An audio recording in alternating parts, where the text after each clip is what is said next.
Detective Sarah Chen pressed her palm against the cold stone wall of cell block D, feeling the rough texture of decades-old concrete beneath her fingertips. The limestone had been quarried from Angel Island in 1909, each block hand-cut by federal prisoners who had no idea their labor would one day conceal such a dark secret. The morning fog rolled through the barred windows of Alcatraz Federal Penitentiary, carrying with it the briny scent of San Francisco Bay and the distant sound of ferry horns echoing across the water. The renovation site buzzed with activity as construction workers in hard hats and reflective vests carefully excavated around the crime scene, their pneumatic tools and dust masks creating an industrial symphony that seemed to mock the solemnity of the moment. Behind this wall, wrapped in deteriorating plastic sheeting, the kind used for construction vapor barriers in the early 1990s, lay the remains of two teenagers who had vanished during a school field trip on October 15, 1991. The space where they had been hidden measured exactly 42 inches wide, 67 inches deep, and 51 inches high, carved into the original prison structure sometime between 1989 and 1991 during a series of maintenance upgrades that had been poorly documented by the National Park Service. The opening had been sealed with a mixture of concrete and mortar that matched the original construction, then covered with a thin layer of paint that had aged to perfectly match the surrounding wall. The call had come in at 6:47 a.m. on March 12, 2024, just as Chen was finishing her second cup of coffee Ethiopian dark roast from Blue Bottle Coffee, her daily ritual since joining the cold case unit 3 years earlier. She had been reviewing the Henderson strangling case from 1987 when her Nokia smartphone, still favored by many cops for its reliability, buzzed with an incoming call. The cramped office she shared with 3 other detectives in the Hall of Justice at 850 Bryant Street smelled of stale coffee, printer toner, and the faint mustiness of decades-old case files stored in bankers' boxes that lined the walls from floor to ceiling. Detective Chen, this is Officer Martinez from the National Park Service. Badge number 4471, the voice on the other end had said, slightly out of breath. We've got human remains on Alcatraz Island. Building 64, Cell Block D. Construction crew from Bayside Construction found them during the electrical renovation project. 2 bodies, been there a long time based on the condition. The foreman, guy named Pete Sullivan, says they were hidden behind a false wall that wasn't on any of the original blueprints. Chen had felt that familiar tightness in her chest that always came with cases involving young victims. The same sensation that had driven her to specialize in cold cases after losing her own sister Michelle to a still unsolved murder in Oakland 15 years earlier. She grabbed her leather jacket, a brown bomber jacket her father had given her when she graduated from the academy, and her evidence kit, a metal tackle box filled with latex gloves, evidence bags, measuring tape, and a digital camera with multiple memory cards. The ferry ride to Alcatraz had taken exactly 12 minutes, the same journey that thousands of tourists made each day. But this morning, the Alcatraz Clipper carried only law enforcement personnel and construction workers. Chen stood at the port side railing, watching the island grow larger as they approached, noting how the morning sun cast long shadows across the prison's facade. The wind whipped through her black hair, which she had pulled back into a tight ponytail, and she could taste the salt spray on her lips. The ferry captain, a grizzled man named Tom Bradley who had been running these waters for 26 years, had told her that the currents around Alcatraz were particularly treacherous in October, which had always made the official theory about the teenager's death seem questionable. Now, standing in the narrow corridor between cells 32 and 33, Chen studied the irregular opening in the wall where workers had been installing new electrical conduits for the prison's updated security system. The corridor itself was barely 6 feet wide, with a concrete floor worn smooth by decades of foot traffic and walls that rose 14 feet to meet a vaulted ceiling painted in institutional green. The air was thick with construction dust and the smell of old concrete, but underneath that was something else, a faint, sweet odor that Chen recognized from other crime scenes involving long decomposed remains. Her partner, Detective Marcus Williams, crouched beside the evidence bags containing fragments of clothing, jewelry, and personal items that had been carefully extracted over the past 4 hours by the forensics team. Williams was a meticulous investigator, 23 years with the SFPD, and his methodical approach to evidence collection had solved dozens of cases. He wore wire-rimmed glasses that constantly slipped down his nose, and his habit of clicking his ballpoint pen when he was thinking had become a familiar soundtrack to their investigations. "Sarah, you need to see this," he said, holding up a plastic evidence bag containing a faded Walkman, a yellow Sony WMFX 101 sports model with Jenny M. written in purple nail polish on the back. The device still had a cassette tape inside, labeled Jenny's Mix Volume 3 inches in the same purple handwriting. The headphones, once white but now yellowed with age, were still attached to the device, their foam padding crumbling at the slightest touch. The name hit Chen like a physical blow. Jenny Martinez and David Kim, both 16 years old, students at Lincoln High School, who had disappeared during what should have been a routine educational tour of the infamous prison. Chen had been a rookie patrol officer then, barely 2 years out of the academy, but she remembered the case clearly. The massive search effort that had lasted weeks, the Coast Guard helicopters circling the island, the dive teams combing the treacherous waters of San Francisco Bay. The prevailing theory had been that the teenagers had somehow fallen into the water and drowned, their bodies swept out to sea by the powerful currents that surrounded the island. "The forensics team estimates they've been here since the early 1990s, Williams continued, his voice echoing in the confined space. "Based on the decomposition rate and the materials found with the bodies, it's consistent with our timeline." He paused, studying Chen's face. "You remember this case, don't you?" Chen nodded, her mind already racing through the implications. If Jenny Martinez and David Kim had been murdered and hidden in this wall, then everything the police had assumed about their disappearance was wrong. Someone had planned this carefully. Someone with knowledge of the prison's layout and access to the renovation areas that were off-limits to tourists. The case had been officially closed in 1994, after 3 years of investigation yielded no concrete evidence of foul play. The fog began to lift as Chen and Williams made their way back to the main cell block, past the rows of empty cells that had once housed America's most notorious criminals. The irony wasn't lost on Chen that after all these years, Alcatraz was about to give up one more secret. She pulled out her phone and dialed the number for Dr. Rebecca Thompson, the forensic anthropologist who had worked on several of her previous cold cases. "Rebecca, it's Sarah Chen. I need you on Alcatraz as soon as possible. We've got a double homicide from 1991, and I need to know everything these remains can tell us." The original case file was waiting on Chen's desk when she returned to the Hall of Justice that afternoon.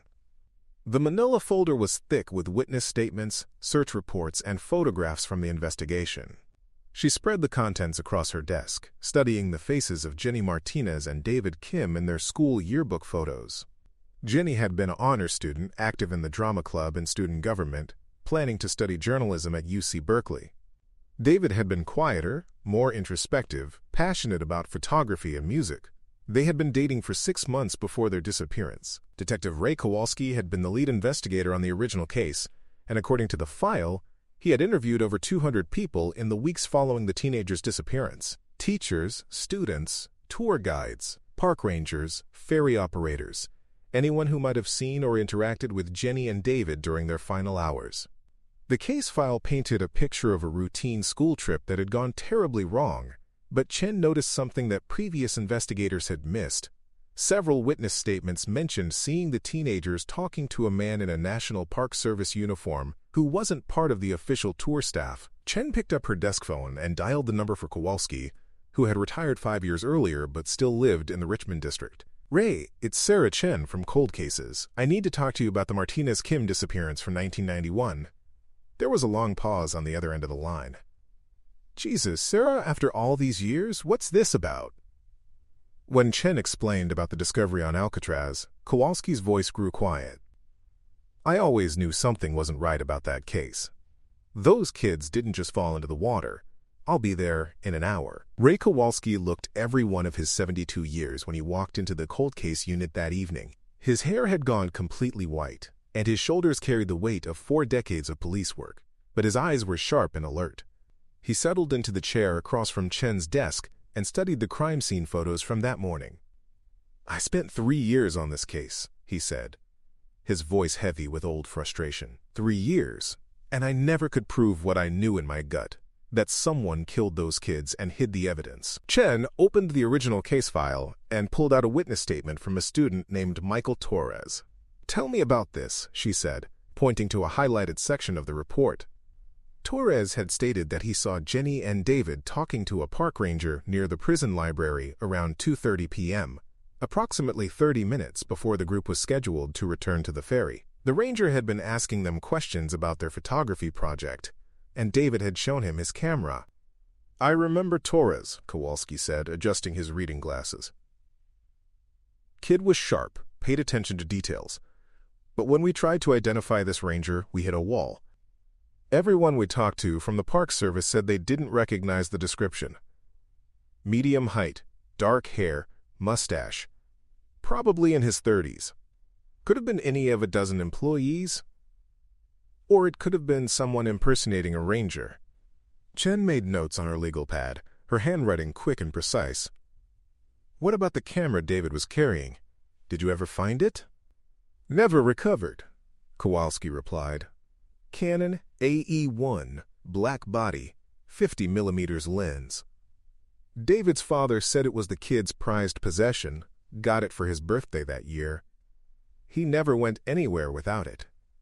He paused, studying Chen's face. "You think the killer took it?" "Maybe.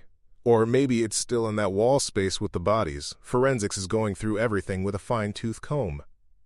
Chen closed the file and leaned back in her chair. "Ray, I need you to walk me through that day again. Everything you remember about the initial investigation." Kowalski rubbed his temples, a gesture that spoke of countless sleepless nights spent on the case. October 15th, 1991. Tuesday. 43 students from Lincoln High School, plus 4 teachers and 2 parent chaperones. They took the 9:15 a.m. ferry to Alcatraz for a history project about the prison system. The tour was supposed to last 3 hours, with the return ferry at 12:45 p.m. Chen consulted her notes. But the group didn't board the return ferry. Right. The teachers did a head count at 12:30 and realized Jenny and David were missing. They searched the immediate area, checked with the tour guides, but nobody had seen them since around 2 p.m. The ferry was delayed, while park rangers conducted a more thorough search of the island. "How long before you were called in?" "About 6 p.m. By then, the Coast Guard had already launched a full search and rescue operation. Helicopters, boats, dive teams, the works. The assumption was that the kids had somehow fallen into the water, maybe while trying to take pictures near the shoreline. Jen studied the timeline in the case file. But that never made sense, did it? The weather was clear that day, no high winds or rough seas. And both kids were good swimmers, according to their parents. Kowalski nodded grimly. That's what bothered me from the beginning. Jenny Martinez was on the swim team at Lincoln High. She qualified for the state championships that year. David Kim might not have been as strong a swimmer, but he wasn't reckless. Neither of them would have gotten too close to the water, without good reason. The conversation was interrupted by Chen's phone. Dr. Rebecca Thompson's voice was crisp and professional when Chen answered. "Sarah, I'm still working on the full analysis, but I can give you some preliminary findings. Both victims suffered blunt force trauma to the head, consistent with being struck by a heavy object. The injuries would have been fatal. Time of death is consistent with your 1991 timeline, and I found something interesting in the girl's remains." "What is it?" "A small piece of metal, probably from a key or keychain embedded in her skull. It's corroded, but might be able to get some useful information from it. And, Sarah, there's something else. The way the bodies were positioned in that wall space, it wasn't random. Someone arranged them carefully, almost respectfully. This wasn't the work of a disorganized killer." Chen thanked Dr. Thompson and hung up, her mind processing the implications. A calculated killer with access to Alcatraz and knowledge of the prison's hidden spaces. Someone who had planned the murders carefully and had the means to conceal the bodies for over 3 decades. The next morning brought news that would crack the case wide open. Officer Martinez called Chen at 7:30 a.m. with an update from the crime scene. "Detective, we found something else in the wall. A camera bag with a Canon AE1 and several rolls of exposed film. The film is pretty degraded, but the lab thinks they might be able to develop at least some of the images." Chen felt a surge of excitement. If David Kim had been taking pictures during the tour, those images might show their killer. She grabbed her jacket and headed for the door. "Marcus, we're going back to Alcatraz. I want to be there when they process that film. The photo lab at the San Francisco Police Department was a dimly lit space filled with enlargers, developing tanks, and chemical baths.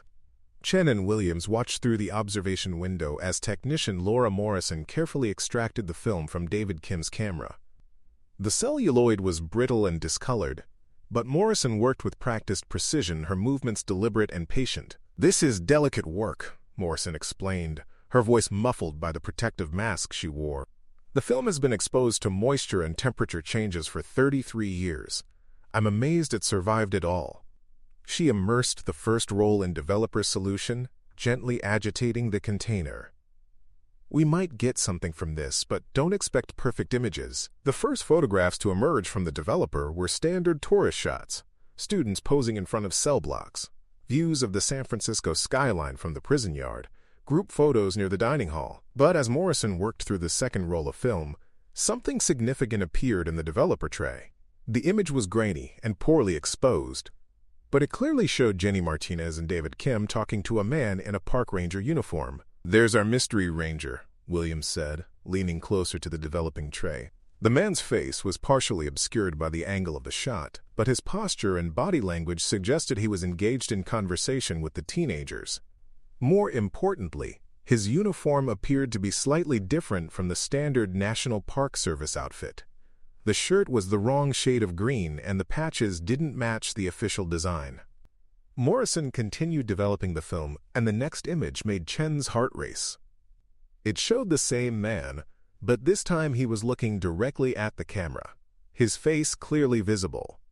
He was indeed in his 30s, with dark hair and a mustache, but there was something unsettling about his expression, a tightness around his eyes that suggested irritation or concern about being photographed. "David must have realized something wasn't right," Chen said, studying the image. "He was documenting this interaction for a reason." The final usable photograph from the roll was the most disturbing. It showed the man reaching toward the camera, his hand extended as if trying to grab it or block the lens. The image was blurred, suggesting movement and struggle, but the timestamp on the camera indicated it was taken at 2:47 p.m., just minutes before Jenny and David were scheduled to return to the ferry. Chen immediately contacted the National Park Service Personnel Office and requested employee records for October 1991. She needed to identify every person who had legitimate access to Alcatraz that day, and more importantly, she needed to find out who had been wearing a park ranger uniform without authorization. The personnel records revealed 12 National Park Service employees who had been working on Alcatraz on October 15, 1991. Chen and Williams spent the next 2 days tracking down each of them, conducting interviews and comparing their photographs to the image from David Kim's camera. 10 of the 12 employees had solid alibis and bore no resemblance to the man in the photograph. The 11th had died in a car accident in 1998. The 12th was a maintenance worker named Robert Novak, who had called in sick that day. Robert Novak lived in a modest apartment in the Sunset District, a neighborhood of pastel-colored houses and persistent fog. Chen and Williams knocked on his door at 4:30 p.m. on a Thursday, identifying themselves as police officers investigating a cold case.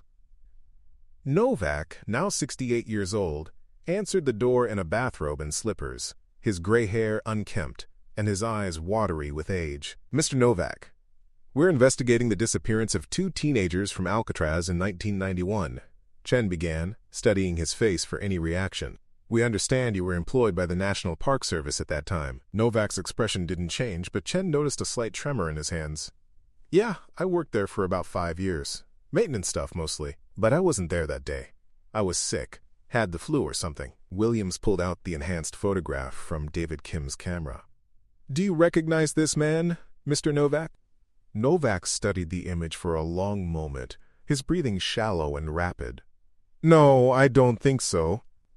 Might be someone from the Park Service, but I didn't know everyone who worked there." Chen sensed deception in his response. "Mr. Novak, this photograph was taken by one of the missing teenagers just minutes before they disappeared. The man in the uniform appears to be impersonating a park ranger. Are you sure you don't recognize him?" "I told you, I don't know who that is." Novak's voice was rising and he started to close the door. "I don't have anything more to say." Williams placed his foot in the doorway. Mr. Novak, we're going to need you to come down to the station for a formal interview. We have some questions about your whereabouts on October 15th, 1991. Novak's composure cracked. I was sick that day. I told you, I had the flu. I never went to work. But his protestation sounded rehearsed, as if he had repeated this story many times over the years. We'll need medical records to verify that, Chen said. And we'll be checking with your neighbors, your doctor, anyone who might have seen you that day. As they drove back to the Hall of Justice, Williams voiced what they were both thinking. He's lying. The question is whether he's our killer, or just knows something he doesn't want to share. Chen nodded, her mind working through the possibilities. Let's run a background check on Novak. Criminal history, employment records, anything that might give us insight into his behavior in 1991. The background check revealed a troubling pattern. Robert Novak had been arrested 3 times between 1989 and 1992 for what police reports euphemistically called inappropriate contact with minors. The charges had been dropped each time due to insufficient evidence, but the pattern suggested a predatory individual who targeted young people. More significantly, the employment record showed that Novak had been disciplined several times for being in areas of Alcatraz where he wasn't supposed to be. In June 1991, just 4 months before the teenager's disappearance, he had been found in the prison hospital wing during off hours, claiming he was checking on a plumbing problem that hadn't been reported. Chen spread the documents across her desk, building a timeline of Novak's behavior. He knew the island better than almost anyone, she said to Williams. 5 years of maintenance work, access to areas that were off-limits to tourists. And he had a history of targeting young people. But why call in sick that day if he was planning to be on the island anyway? Because he didn't want to be officially on duty.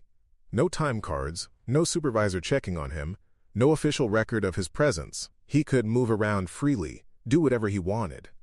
Chen paused, studying the crime scene photos from the wall space where the bodies had been found. And he would have known about that hidden area behind the D-block wall. It was probably created during one of the renovation projects he worked on. The phone on Chen's desk rang, interrupting her thoughts. Dr. Rebecca Thompson's voice was excited when Chen answered. Sarah, I've got news about that metal fragment I found in the girl's skull. It's from a key ring, specifically a National Park Service key ring from the early 1990s. The design matches ones issued to maintenance personnel. Chen felt pieces of the puzzle clicking into place.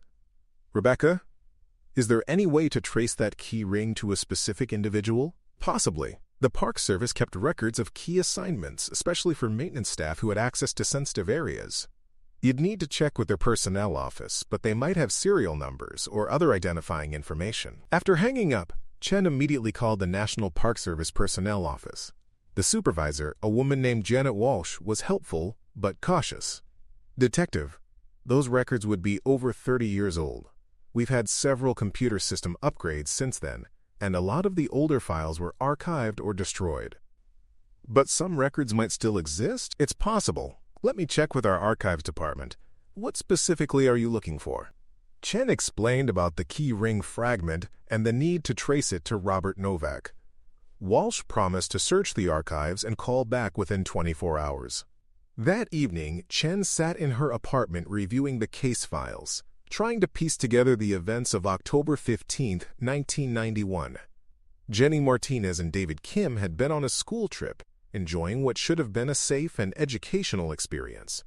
Instead, they had encountered a predator who had planned their deaths with methodical precision. The next morning brought the breakthrough Chen had been hoping for. Janet Walsh called at 9:15 a.m. with news from the archives. Detective, we found the key assignment records from 1991. Robert Novak was issued a master key ring on April 3, 1991, serial number MK4471. The key ring had 6 keys and was designed to access maintenance areas throughout the prison. Chen felt a surge of excitement. Is there any way to match that serial number to the fragment found with the victim? Dr. Thompson would need to examine the metallurgy and any remaining markings on the fragment. But if it's from Novak's key ring, it would be strong evidence linking him to the crime scene. Chen immediately called Dr. Thompson, who agreed to conduct a detailed analysis of the metal fragment. While waiting for the results, Chen and Williams decided to conduct surveillance on Robert Novak. If he was their killer, 33 years of carrying this secret might have left him unstable and unpredictable. Novak's daily routine was depressingly mundane. He left his apartment each morning at 10:30 a.m. to walk to the corner market, where he bought a newspaper and a pack of cigarettes. He would then sit on a bench in the nearby park, reading and smoking until lunchtime. In the afternoons, he would return to his apartment and rarely emerge until the next morning. But on the third day of surveillance, Novak broke his routine. Instead of going to the park, he walked to the Richmond District branch of the San Francisco Public Library. Chen and Williams followed at a distance, watching as he settled at a computer terminal and began searching for something online. Williams positioned himself where he could observe Novak's computer screen, pretending to browse the magazine section. After 20 minutes, he returned to where Chen was waiting in the parking lot. "He's been reading news articles about the Alcatraz discovery," Williams reported. "Specifically, he's been looking for information about the investigation and what evidence was found." Chen nodded grimly. "He's checking to see how much we know. The fact that he's researching the case suggests he's involved." Dr. Thompson called that afternoon with the results of her analysis. "Sarah, the metal fragment is definitely from a National Park Service keyring, and the serial number matches the one issued to Robert Novak. The metallurgy is consistent with the manufacturing process used in 1991. Chen felt a rush of vindication.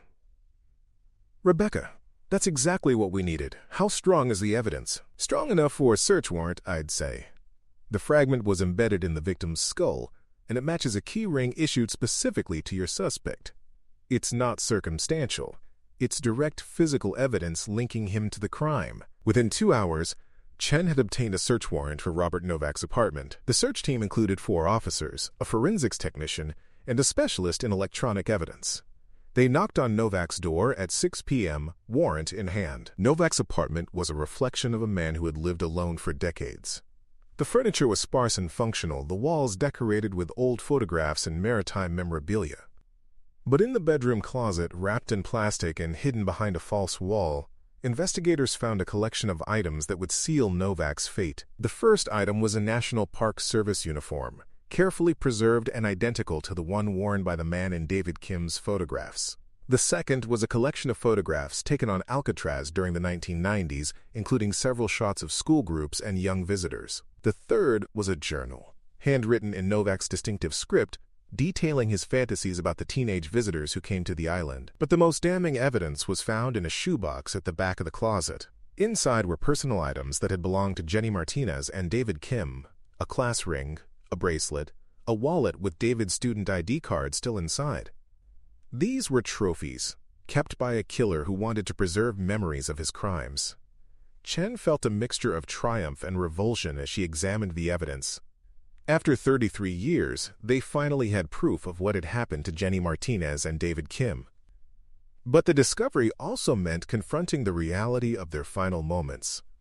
The fear and confusion they must have experienced when they realized they were in danger. The journal was particularly disturbing. Novak had written extensively about his attraction to young people, his fantasies about controlling and dominating them. The entry dated October 15, 1991, was brief but chilling. "They saw too much, had to be done, hidden them where no one will ever find them." Robert Novak was arrested that evening and charged with 2 counts of first-degree murder. During his interrogation, he initially denied involvement, but when confronted with the physical evidence and the journal entries, his composure finally cracked. He confessed to killing Jenny Martinez and David Kim, providing details that only the killer would know. According to Novak's confession, he had been on Alcatraz that day despite calling in sick, using his maintenance access to enter the prison through a service entrance. He had been wearing a spare park ranger uniform, hoping to blend in with the tour groups and get close to young visitors. When he approached Jenny and David, claiming to be conducting a special photography project, David had become suspicious and started taking pictures. "The kid was too smart," Novak said during his confession. "He knew something wasn't right about me. He kept taking pictures, asking questions about my uniform, about who I was. I couldn't let him expose me." Novak had lured the teenagers to a secluded area of the prison, claiming he wanted to show them a secret room where famous prisoners had hidden contraband. Once they were alone, he had struck both of them with a heavy wrench, killing them quickly. He then spent several hours carefully concealing their bodies in the wall space behind D-Block, using his knowledge of the prison's construction to create a tomb that would remain hidden for decades. The trial of Robert Novak began 8 months later in November 2024. The prosecution, led by District Attorney Michael Reeves, presented a compelling case based on physical evidence, witness testimony, and Novak's own confession. The defense, headed by Public Defender Amanda Foster, argued that Novak was mentally ill and had been suffering from delusions at the time of the crimes. Chen testified for 3 days, walking the jury through the investigation and the evidence that had led to Novak's arrest. She described the painstaking process of developing the photographs from David Kim's camera, the analysis of the metal fragment found in Jenny Martinez's skull, and the discovery of the trophies in Novak's apartment. The most emotional moment of the trial came when Jenny's mother, Maria Martinez, took the witness stand. Now 58 years old, she had aged visibly in the years since her daughter's disappearance.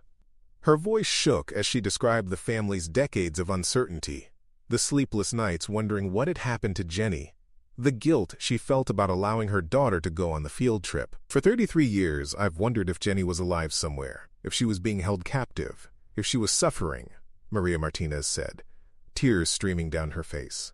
"Part of me hoped she was dead, because at least then the suffering would be over. But another part of me hoped she was alive, that maybe someday she would come home." David Kim's father, Joseph Kim, also testified, describing his son's passion for photography and his dreams of becoming a professional photographer. He spoke about the camera that had ultimately helped solve the case, and how proud he was that David's final photographs had brought justice for both victims. "My son was brave," Joseph Kim said. Even in his final moments, he was trying to document what was happening, trying to leave behind evidence that would help catch his killer. That camera was his way of fighting back. The defense tried to argue that Novak's crimes were the result of mental illness, presenting evidence of his troubled childhood and history of psychiatric treatment. But the prosecution countered that Novak's careful planning and methodical concealment of the bodies demonstrated clear premeditation and awareness of right and wrong. After 3 days of deliberation, the jury returned a verdict of guilty on both counts of first-degree murder. Novak was sentenced to life in prison without the possibility of parole, a sentence that brought some measure of closure to the families of Jenny Martinez and David Kim. Chen attended the sentencing hearing, watching as Novak was led away in handcuffs. She felt a sense of professional satisfaction at solving the case, but also a profound sadness for the lives that had been lost and the families that had endured decades of uncertainty. After the trial, Chen made a pilgrimage to Alcatraz, standing in the same spot where Jenny Martinez and David Kim had spent their final moments. The prison was quiet that day, with only a few tourists wandering through the cell blocks. She thought about the 2 teenagers who had come here on a school trip, excited about their history project, unaware that they were walking into a trap. The case had a profound impact on Chen's career and personal life. She had spent over a year working on the investigation, immersing herself in the details of the crime and the psychology of the killer. The experience had reinforced her belief in the importance of cold case investigations, the need to keep fighting for victims and their families, even when years or decades had passed. Chen also developed a relationship with the Martinez and Kim families, staying in touch with them long after the trial ended. She learned that Maria Martinez had become an advocate for missing persons, working with other families who had lost loved ones to violent crime. Joseph Kim had established a scholarship fund in his son's name, providing financial assistance to students interested in photography and journalism. The Alcatraz case also led to changes in how the National Park Service handled security and background checks for employees. The revelation that Robert Novak had been able to access the prison while off duty and that his history of inappropriate behavior with minors had been overlooked prompted a comprehensive review of personnel policies and procedures. Dr. Rebecca Thompson's forensic analysis of the remains had provided crucial evidence for the prosecution, but it had also revealed details about the victim's final moments that haunted Chen long after the case was closed. The evidence showed that Jenny Martinez had tried to defend herself, sustaining defensive wounds on her hands and arms. David Kim had been struck from behind, suggesting he had been trying to protect Jenny when he was killed. These details painted a picture of two young people who had faced their deaths with courage and dignity, fighting to survive and protect each other until the very end. Their bravery had ultimately helped solve their own murders. Through David's photographs and the physical evidence they had left behind, Chen often reflected on the role of technology in solving the case. The photographs from David Kim's camera had been crucial evidence, but they had only been preserved because of the specific conditions in the wall space where the bodies were hidden. If the space had been more humid or had experienced greater temperature fluctuations, the film might have been completely destroyed. The case also highlighted the importance of preserving evidence and maintaining detailed records, even in cases that seemed hopeless. The original investigation files from 1991 had been meticulously maintained, providing crucial background information that had helped Chen understand the context of the crimes. As Chen looked back on the investigation, she realized that the case had been solved through a combination of old-fashioned detective work, modern forensic techniques, and a measure of luck. The discovery of the bodies during the renovation work had been fortuitous, but it had taken careful analysis and methodical investigation to identify the killer and build a case that would stand up in court. The Alcatraz case became a defining moment in Chen's career, establishing her reputation as a skilled cold case investigator and earning her recognition from law enforcement agencies across the country. She was invited to speak at conferences and training seminars, sharing her experience and encouraging other investigators to never give up on unsolved cases. But perhaps the most important outcome of the case was the sense of closure it provided to the families of Jenny Martinez and David Kim. After 33 years of uncertainty and anguish, they finally had answers about what had happened to their loved ones. The knowledge was painful, but it was also liberating, allowing them to properly grieve and begin the process of healing. Chen maintained contact with both families, attending memorial services and anniversary gatherings. She learned that Maria Martinez had remarried and had 2 more children, but had never forgotten her daughter Jenny.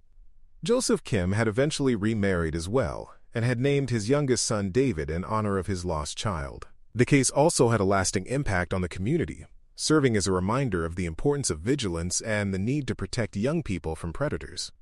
The Lincoln High School, where Jenny and David had been students, established a memorial garden in their honor, with plaques commemorating their lives and the importance of student safety.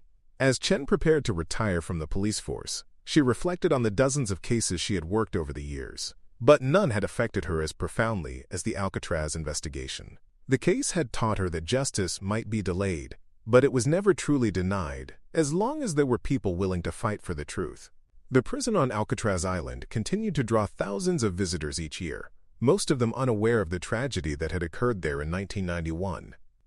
But for those who knew the story, the island would always be a reminder of the capacity for evil that exists in the world, and the importance of never giving up the fight against it. In her final report on the case, Chen wrote, "The murders of Jenny Martinez and David Kim represent not just a personal tragedy for their families, but a failure of the systems designed to protect young people. While we cannot undo the harm that was done, we can honor their memory by ensuring that their deaths were not in vain. Through careful investigation and unwavering determination, we have brought their killer to justice and provided their families with the closure they deserved." The Alcatraz case would remain one of the most significant investigations in San Francisco Police Department history, a testament to the power of modern forensic science, the importance of preserving evidence, and the dedication of investigators who refuse to let cases go cold. For Chen, it represented the culmination of a career spent fighting for victims and their families, ensuring that even after decades of silence, the truth would finally be heard.